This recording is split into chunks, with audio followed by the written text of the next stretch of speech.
Hey everyone, John here, and welcome to part 5 on our series on motivation. Today we're going to talk about habits. Some of our good habits, our bad habits, how to change them, and how they end up controlling a good portion of our lives. You ever walk around and wonder or feel like you're kind of just riding along on autopilot? Maybe you get someplace and you're just like, wow, how did I get here? I don't even remember where I started, but you somehow made it there safely. Well, what ends up happening is our subconscious kind of takes over and gets us to where we need to go, does those things, and helps us move through life. The problem can be that habits help control or influence that subconscious level of being. And if our habits aren't helping us, they're more than likely hurting us. And if they're running in the background, we're kind of unaware of those actions, then these bad habits can work against us as we're trying to work towards our goals. So one of the first things we need to do is kind of take an assessment. Get a sheet of paper, break it up into 3 columns. In that first column, write down the habits you think are good and helpful towards your goals. In that middle column, write down any of the habits you feel are not so great, those bad habits. And then in the third column, write down some habits you think that would help you to start working better towards those goals that you might have.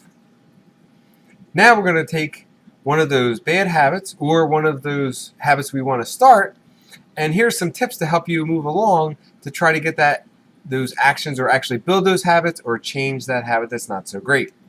And the first tip is just one habit at a time.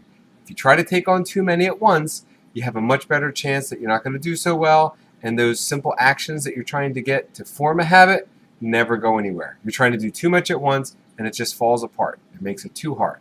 So just focus on one at a time, and once you go through that and it becomes that second nature, that true formed habit, then you can move on to the next one, and so forth. The other thing to do is if you're trying to change not so great or a bad habit, you need to understand what that habit is. What's triggering that habit? What's causing you to start this series of actions, possibly subconsciously, that isn't helping you towards your goals? So for example, let's say you're trying to lose weight, but you find yourself snacking all the time. Well, are you really hungry, or is there something more of a root cause to that snacking habit? Well, maybe you snack out of emotions and emotional eating, or maybe out of boredom. So next time you go to reach for that snack, try to be more aware of what's happening, and then ask yourself, am I really hungry, or am I just bored? So if boredom is really the problem, find something more satisfying to fill that time. Maybe you want to play a game, read a book, maybe just go out and take a walk somewhere.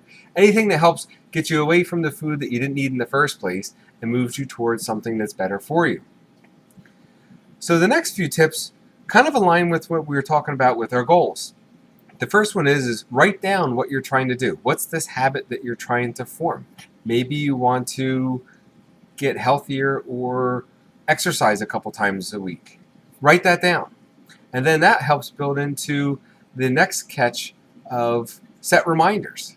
So go in your calendar, in your phone, and set those alarms, those reminders for the days and times that you want to exercise. Maybe it's 3 times a week in the morning. Make sure that alarm is set so you don't forget about them. Because our lives are so busy, it's very easy to forget what we were working for. But if you have that constant reminder, something alarm going off, then you're like, oh, it's time to go exercise. I'm going to go for a run or whatever you plan to do. But if you have that reminder, you'll be ready to go when it happens. That follows into our next tip, which is build that routine. If every day at a certain time you do a certain action, after so many days, it's into that routine, and pretty soon it becomes that habit that you are striving for. If you're all over the place and you do things some days and you forget about them the next, and you don't have those reminders and you don't build that routine, then things are going to fall apart. And that's what we're trying to fight against. We're trying to keep that motivation and that consistency. So once we got a routine and we've built that action list or that habit that we're trying to form, just like our goals, we need accountability. Whether it's a person, one of your friends, family, a group, anyone that you can talk to when you're not feeling so good about that habit. Someone to help give you that push. Maybe it's just someone that you send a text message to every day like, oh, I got my workout in, or I didn't snack tonight, or maybe it's you're trying to get more sleep. So next morning you wake up and you send a text to your friend, I made it to bed at 10 o'clock tonight. I didn't stay up all day.